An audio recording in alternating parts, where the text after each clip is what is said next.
What's up mga kailyan? Ako nga pala si JM at ngayong araw ay samahan nyo naman akong tuklasin ang tagong paraiso ng Bob's Cove.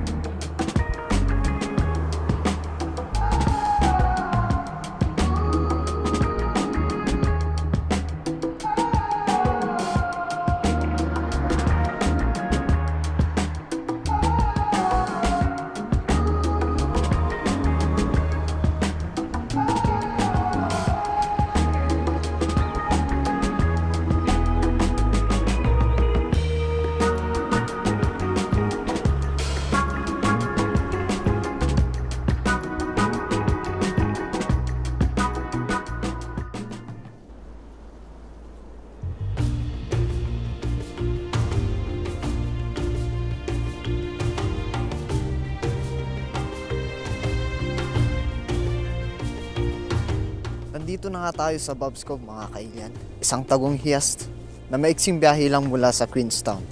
Sa video na ito ay ating susuriin ang kasaysayan ng lugar, ang magandang tanawin, at ang mga aktibidad na maaari mong gawin dito.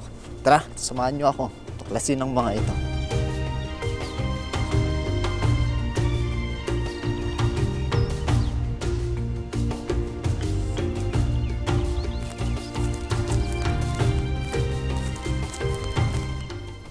Ang Bob's Cove ay matatagpuan mga 14 kilometers mula sa Queenstown, kaya't madali lang itong marating sa loob lang ng 15 minutes na biyahe. Ang lapit nito ay ginawang perpekto para sa isang mabilisang pagtakas o isang araw na pamamasyal.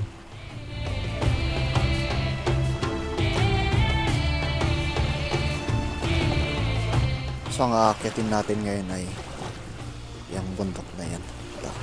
Pupunta tayo sa pinakatuktok nito ngayon mga kaibigan. So, yan.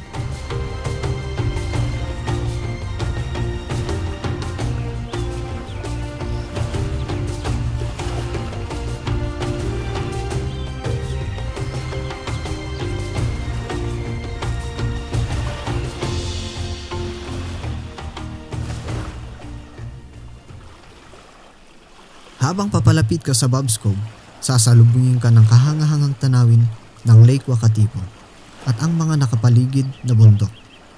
Ang mismong biyahe ay isang karanasang puno ng tanawin, nagbibigay ng magandang introduction sa natural na kagandahang naghihintay sa iyo.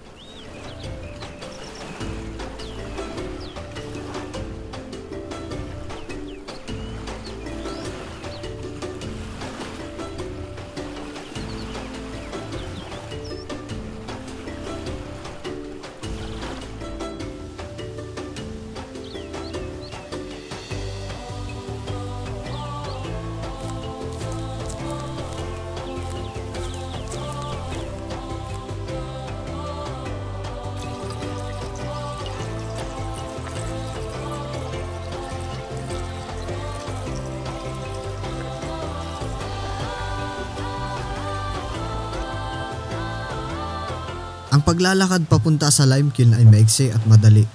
Dumadaan ito sa native bushland. Ang trail na ito ay maayos na pinapanatili at angkop para sa lahat ng edad at antas ng pisikal na kakayahan. Habang naglalakad, mapapalibutan ka ng luntiang kapaligiran at ang mga tunog ng mga native na ibon. Ang Bob's Cove ay isa ring mahusay na lugar para sa picnic.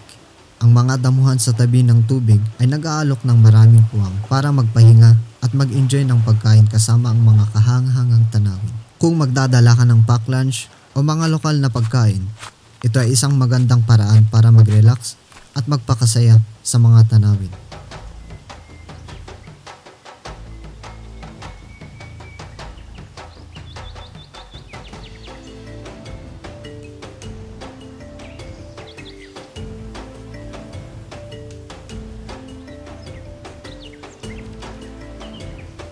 Narito ang historical Limekiln, isa sa mga pangunahing makasaysayang tampok ng Bob's Cove.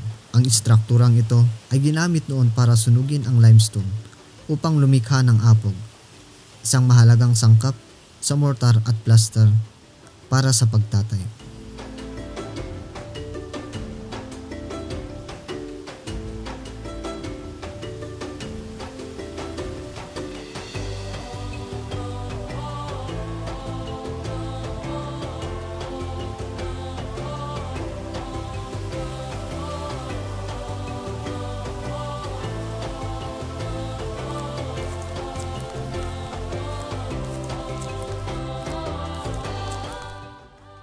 Ang Bob's Cove ay tahanan ng iba't ibang native na halaman at mga ibon.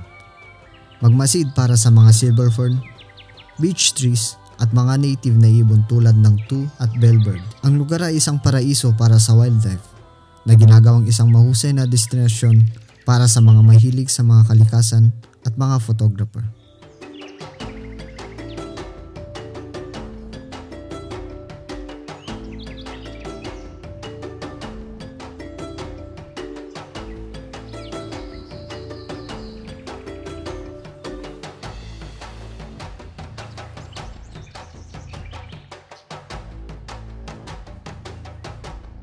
Isa sa mga pangunahing tampok ng Bob's Cove ay ang kristal na malinaw na tubig. Ang cove ay perpekto sa paglangoy, kayaking at paddleboarding. Ang kalmado at malinaw na tubig ay ginawang isang ideal na lugar para sa isang nakakapreskong paglubog lalo na sa mainit na araw.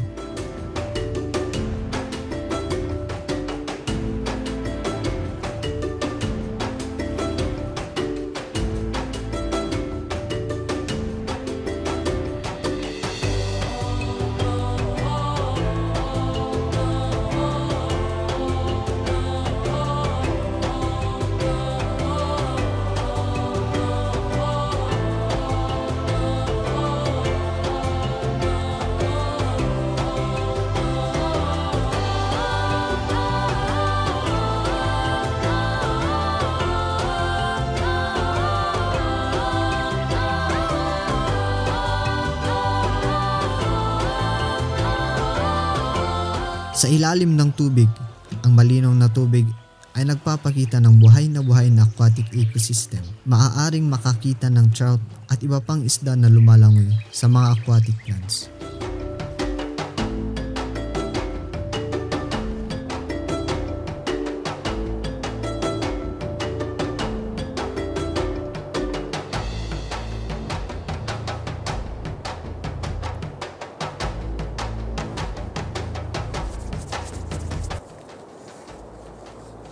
So ngayon naman ay aakyatin natin ang tuktok ng Bob's Cove.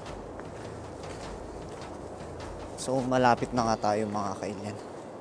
Mga 5 minutes nandun na tayo sa tuktok ng Bob's Cove. So yan, ito malapit na tayo. So yung car park is 20 minutes hanggang dito. And kung gusto mo namang ituloy yung paglalakbay mo, dito ka pupunta. Kung gusto mong punta sa 12 Mile Delta, 1 hour hanggang dito. And picnic point, 20 minutes return sabi. Pero short track lang to mga kailyan. No bikes allowed nga din pala sa pinakataas mga kailyan. Yan.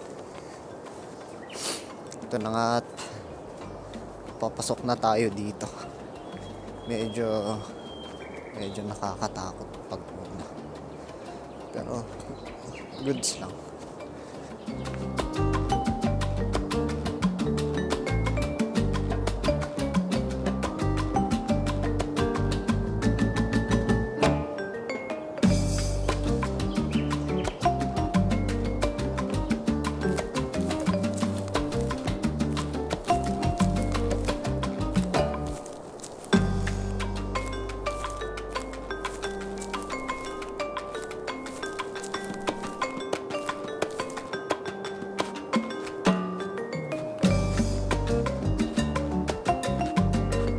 Habang patapos ang araw, nagiging tahimik na kanlungan ang Bob's Cove.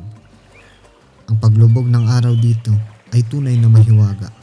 Pinipinta ang kalangitan ng iba't ibang kulay sa ibabaw ng tubig.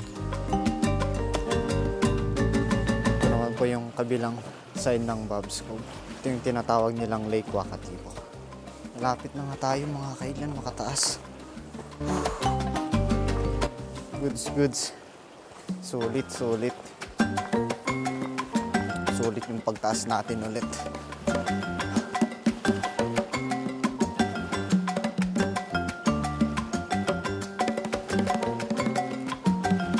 So ayun na nga mga kailan, nandito na nga tayo sa tuktok ng Bob's Cove. Ayan, tignan nyo to mga kailan.